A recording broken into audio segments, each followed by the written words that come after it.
Alors, nouveau thème dans notre spécialité de première science de l'ingénieur, la communication de l'information, donc les réseaux. Alors on va voir qu'il y a plusieurs types de communication entre les systèmes. Donc très souvent vous avez par exemple vous chez vous fait communiquer votre téléphone avec une enceinte Bluetooth. Donc on va mettre en œuvre quand on se retrouvera en classe des éléments de communication Bluetooth. Mais chez vous il y a aussi un élément plus structuré, chez vous à l'extérieur d'ailleurs, c'est les réseaux internet. Donc on va partir aujourd'hui sur une description de ces réseaux de type internet. Donc on va voir la partie à l'intérieur des maisons ou à l'intérieur du lycée ou à l'intérieur d'une entreprise, puis après comment ces réseaux internes, ces réseaux fermés, communiquent avec des réseaux extérieurs pour faire un réseau global. Donc l'intérêt d'un réseau, c'est quoi l'intérêt d'un réseau? Évidemment c'est de faire communiquer plusieurs machines, donc des téléphones, des PC, des imprimantes 3D, du matériel médical, enfin bref n'importe quoi qui peut prélever une information et communiquer cette information à d'autres éléments. Donc il y a des réseaux partout. Alors, composants d'un réseau.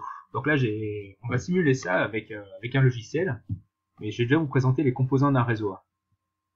Donc la première idée, évidemment, c'est d'avoir par exemple ici sur cette partie gauche, plusieurs PC qui font partie d'un même réseau. 3 PC ici dans ce cas-là.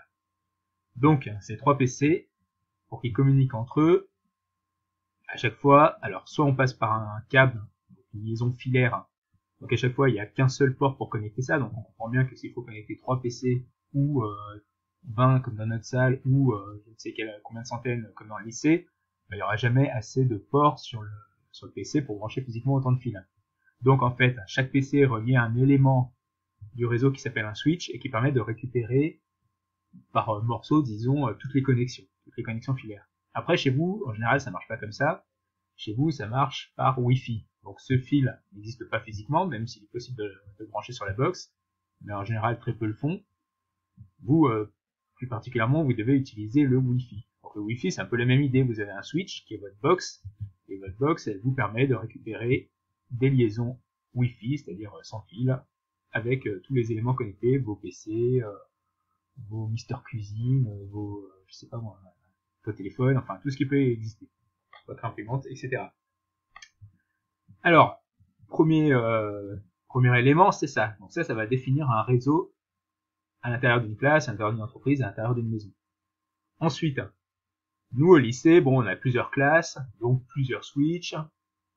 Donc ces switches, après, sont reliés ensemble et doivent communiquer à l'extérieur.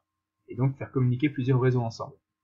Donc là, ce qu'on voit apparaître, c'est la notion de routeur. Alors un routeur, ça va effectuer une passerelle entre un réseau et un autre réseau. C'est-à-dire que ces deux réseaux-là, celui du haut et celui de gauche ici, sont pas compatibles, mais via un paramétrage des notions de passerelle dans le routeur A, on va pouvoir avoir cette communication entre les deux réseaux. Donc deux réseaux fermés, le réseau chez vous, puis le réseau de je ne sais qui, de Google aux États-Unis par exemple, eh bien ça va pouvoir être compatible même si initialement ils ne sont pas paramétrés sur le même type de réseau. Alors on verra plus tard comment on définit le paramétrage spécifique d'un réseau. Donc voilà, autre notion intéressante, c'est la notion de serveur. Donc un serveur web, par exemple c'est un serveur qui va stocker des sites web, des formats HTML, HTML, PHP, etc. Après, DNS, c'est des serveurs qui permettent en fait de mettre en corrélation des noms du type google.fr par exemple avec des adresses IP, parce qu'en fait chez Google, leurs ordinateurs ils s'appellent comme tous les ordinateurs ici, ils s'appellent avec une adresse IP, mais nous on la connaît pas. Donc ce qui est fait, c'est qu'on met en place des serveurs DNN, Domain Name Service, qui associent un nom de domaine à une adresse IP. Et comme ça, nous, en tapant dans le navigateur un nom de domaine, on retrouve en fait le PC ou le serveur qu'on veut chercher, puisqu'il y a une corrélation entre le nom et l'adresse IP. Donc par exemple celui-ci, je sais pas moi, enfin ou celui-ci plutôt, il s'appellerait 192.168.4.3, mais personne ne peut le savoir. Par contre, s'il s'appelle google.fr, ça c'est plus facile à trouver. Voilà. Alors, si on rentre un peu dans le détail. Alors, première notion intéressante, c'est l'adresse MAC. Donc l'adresse MAC, Media Access Control, c'est une adresse physique et qui est unique pour chaque carte réseau de chaque système dans le monde entier. Donc ça veut dire que dès qu'un élément qui aura du Wi-Fi sort d'une entreprise, d'une usine, il aura sa propre adresse MAC qui sera toujours unique. Donc mon PC a une adresse MAC unique, le vôtre, votre téléphone, tout a une adresse MAC unique. Une imprimante connectée, tout, un robot de cuisine, qui est connecté en Wi-Fi, tout a une adresse MAC unique. Le problème, c'est que si dans nos réseaux, on fait une sorte de gros annuaire avec toutes ces adresses MAC, et bien tous les éléments seront sur le réseau, et du coup on pourra accéder à n'importe quoi en connaissant son adresse MAC. Donc en fait, on base pas les réseaux sur cette adresse MAC là. En fait, on base les réseaux sur un adressage IP.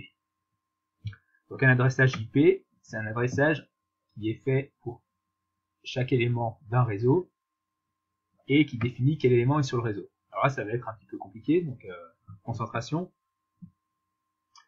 En fait, une adresse IP, c'est quelle valeur? Par exemple ici, 172.20.1.32. Si on regarde un petit peu plus haut, ici c'était 192.168.2.3. Ici, 192.168.1.1. Donc ce réseau ici n'est pas compatible avec ce réseau-là. Alors pourquoi? Parce qu'en fait, dans ces adresses IP, il y a une partie de l'adressage qui définit le réseau et une partie de l'adressage qui définit l'autre. Donc en première simplification, on peut dire, c'est le plus courant, je dirais, c'est ce qu'il y a chez vous par exemple, c'est que les trois premiers octets, donc 192.168.2, ça définit le nom du réseau, et 3, ça définit le nom du PC dans le réseau. Donc, ici, le réseau, il s'appelle 192.168.2. Et ici, le réseau, il s'appelle 192.168.1. Donc, ce n'est pas le même réseau. Et donc, ces deux réseaux sont incompatibles. Et même chose ici, même chose avec le réseau du bas. Par contre, ici, cette adresse-là, les trois premiers octets, là les trois premiers et là les trois premiers sont identiques. Donc, ces trois PC sont sur le même réseau. Ce réseau-là, en fait. 192.168.2.0. Donc, ce qu'il faut comprendre, c'est que dans l'adresse IP, il y a une partie qui définit le réseau et une partie qui définit l'autre. Alors, si le réseau est pas trop gros, eh bien, on prend 3 des octets pour la partie réseau et le dernier est libéré pour l'autre. Donc, c'est ce qu'on voit ici dans la classe C. Donc, en fait, 192.168.0, par exemple, c'est assez courant. Et puis 1, 2, 3, etc. pour l'autre. Alors, ce qu'il faut savoir, c'est qu'un octet, exprimé en décimales comme on le voit là, et là aussi on fera un cours plus tard là-dessus, ça va en tout cas comme valeur de 0 à 255. Un octet, ça prend 256 valeurs. Donc de 0 à 255. Donc 255, c'est le maximum. Donc chez vous, il y a des chances qu'en fait 255 postes ce soit suffisant pour votre réseau domestique. Donc en général, on se retrouve avec 3 octets pour le réseau et un octet pour l'autre parce qu'on n'aura jamais chez nous plus que 255 postes. Par contre au lycée, ça peut être un peu juste. Donc au lycée, peut-être qu'on est passé sur un adressage de classe B, c'est-à-dire qu'il y a 2 octets pour le réseau, genre 128.0 par exemple, et puis après 2 octets pour l'autre. Et ce qui laisserait la place à 256 fois 256 postes, ce qui commence à faire pas mal. Et puis pour une entreprise encore plus grande, on pourrait avoir 3 octets pour la partie haute, c'est-à-dire les PC et les éléments connectés dans le réseau, et 1 octet pour la partie réseau. Donc là, ça ferait 256 fois 256 fois 256 éléments qui pourraient être connectés. Donc voilà pour cette histoire d'adressage IP. Alors, petite notion à savoir, là j'ai dit 256 ici, mais en fait c'est pas vrai, il y a 2 adresses qui ne peuvent pas être mises, c'est le 0. Donc le 0, c'est le numéro du réseau, et 255, la dernière valeur, elle ne peut pas être donnée à un poste non plus, puisque 255, c'est ce qu'on appelle le broadcast, ça veut dire l'appel à tous les éléments du réseau. Donc si je tape 255 à la fin d'une adresse IP, ça sous-entend que j'appelle tous les PC ou tous les téléphones, tout ce qui est connecté à ce réseau. Donc on ne peut pas l'affecter à un PC. Donc en fait c'est 254. Et ici, ce sera 256 fois 254. Et ici, ce sera 256 fois 256 fois 254 postes possibles. Voilà.